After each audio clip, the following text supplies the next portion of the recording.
Emma. Thank you, Mr Acting Speaker. I rise to support the Crimes and Other Legislation Amendment, Assault and Intoxication Bill 2014.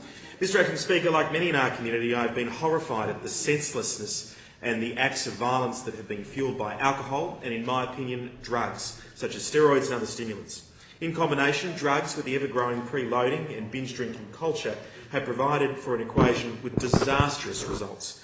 Whilst I firmly believe that people must take responsibility for their own actions, it is also vital that government addresses the ingrained cultural problems in addition to sending a tough but necessary message about drug and alcohol-fuelled violence. Whilst incidents in Sydney have been the focus of the mainstream media, crime and antisocial behaviour fuelled by alcohol and drugs has also had a deleterious impact on my local community. In spite of the clear and very evident community feelings about the impact of alcohol-fuelled violence, elements of the judiciary have habitually failed to reflect overwhelming community feeling when sentencing offenders. Whilst I deeply respect the separation of powers doctrine and the distinguished position that judges hold, a most recent case involving the tragic death of Thomas Kelly and the manifestly inadequate sentence handed to his killer, Kieran Loveridge, underscores the need for elected representatives to act and use the powers, the trust and the confidence invested in this parliament by the people of our great state to set the bar at a level which better reflects the sickening nature of this crime. Whilst I am not an advocate for mandatory minimums in most circumstances, I fail to comprehend how such an oleaginous person, a thug, a grub, a lecture, who cowardly assaults a person by hitting them from behind, a king hit, shouldn't face a lengthy term of imprisonment for their crime. They should go to jail, and their sentence should reflect the overwhelming public view that such a shocking offence should carry with it a determinant that is appropriate for such a crime and resulting punishment. 4 years, Mr Acting Speaker, 4 years in prison for a man who cowardly struck a young person with his life ahead of him from behind. Whilst I acknowledge this matter is subject to appeal, 4 years is far less than some have received for much lesser crimes such as tax evasion and fraud. How can this be fair?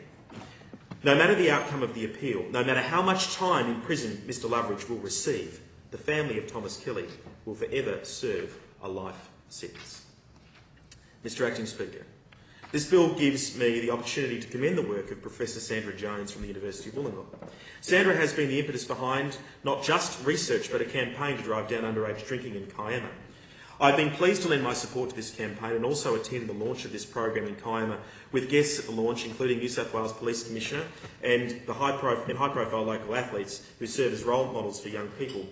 The Kiama Stop Underage Drinking project is funded by the Australian Research Council with support from the University of Wollongong and was developed and implemented in collaboration with community partners across the Kiama municipality.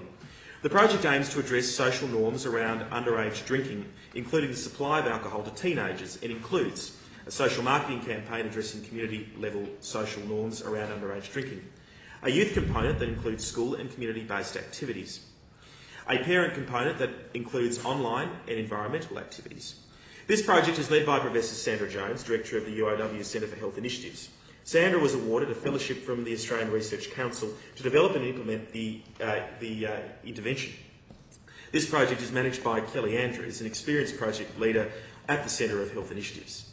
According to the research by Professor Jones, less than half of Australian 12-year-olds have never consumed a full serve of alcohol, decreasing to less than 1 in 10 17-year-olds. However, these figures, which are ones commonly reported in the media, can be misleading.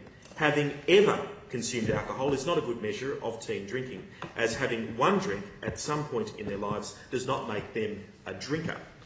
In reality, the majority of Australia's teenagers are not drinking alcohol. Only 1 in 20 12-year-olds, 1 in 10 14-year-olds, and 3 in 10 16-year-olds drank alcohol on a regular basis. However, most teenagers think that the majority of their peers drink and that if they don't drink, they won't fit in.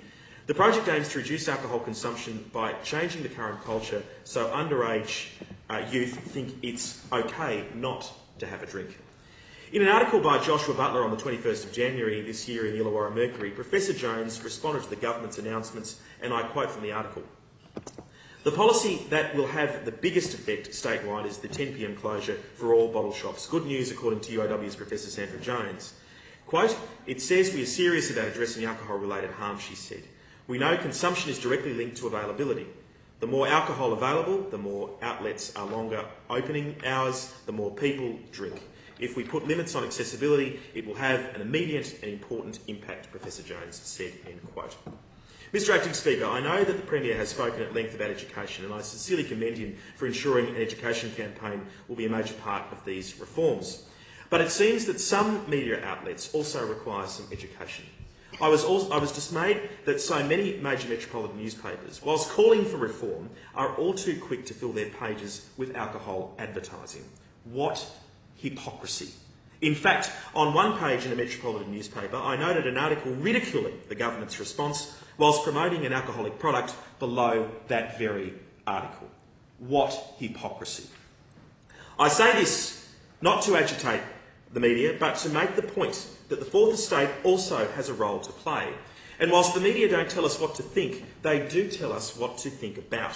Whilst it runs against the grain of my liberalism, I would have been happy to see these reforms embrace bans on alcohol advertising similar to those enforced for tobacco. Mr Acting Speaker, the vast majority of correspondence I've received on this issue is from parents concerned for the safety of their children. The concerns varied, but the message remained the same. We want our kids to be able to go out and have a good time, and we want to see them return home safely. I mentioned earlier that I have received much correspondence from my constituents, and I wanted to read two of the emails I've received onto the parliamentary record. From Greg Kurgel. "G'day Gareth. As my local state member, I thought I'd run something by you to see if you'd be interested in floating it in Parliament. Some of the ideas presented on this topic thus far, whilst having merit, have some impact on the 99% of good people, but out enjoying themselves. I've been around long enough to know that violent tendencies, when under the influence of alcohol, tend to surface early in life, and whilst everyone is entitled to a drink upon the age of 18, that should be a privilege, not a right.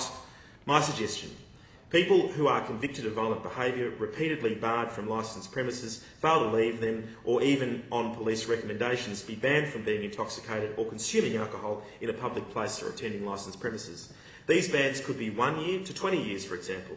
In terms of policing, I would suggest that this runs similar to AVOs, forcing people to think seriously about their actions and knowing the consequence in advance should they choose to break their AVO. I'd be interested to know your thoughts prior to me throwing them into the local media for a debate on the alternative. I'm looking forward to hearing from you." Well, Greg, I raised it in Parliament for you, and it was worthy of raising it here. From David and Judith Ball.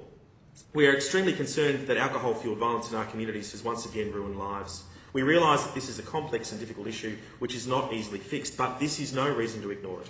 We therefore urge you to discuss the problems caused by the abuse of alcohol with the Premier and your parliamentary colleagues in order that a bipartisan approach can be formulated to begin to address some of the underlying causes. We hope and trust that there will be some solutions found to this pervasive and alarming situation." Indeed, I couldn't agree more. I'd like to take this opportunity to thank all of my constituents for their comments and their encouragement to stand up in this place and see that we finally achieved change to the law, that we will have a real impact on alcohol and drug-fuelled violence and crime. In particular, I'd like to thank my two local area commanders, Shoalhaven Local Area Commander Superintendent Joe Casser and Lake Illawarra Local Area Commander Wayne Starling, and their men and women in blue who are at the forefront of this issue. Whilst this place debates proposed laws, they are charged with the difficult job of enforcement. I would also like to take this opportunity to commend the medical service personnel who have the task of all too often dealing with the aftermath of stupid actions of those few who fail to understand their own limits. I also note that the New South Wales Greens have indicated that they will be opposing these measures. Whilst this is disappointing, Mr Acting Speaker, this is not surprising. The Greens have no credibility on law and order. The Greens are the party who seek to decriminalise things such as drugs and illicit substances. I have no intention of being lectured by this fringe party on this issue. I now turn to the objects of the bill. The objects of this bill are as follows. A. To create a separate offence with a maximum penalty of imprisonment for 20 years where an assault by intentionally hitting a person causes death without the necessity to prove that the death was reasonably foreseeable or whether the person was killed as a result of the injuries received directly from the assault or from hitting the ground or an object as a consequence of the assault.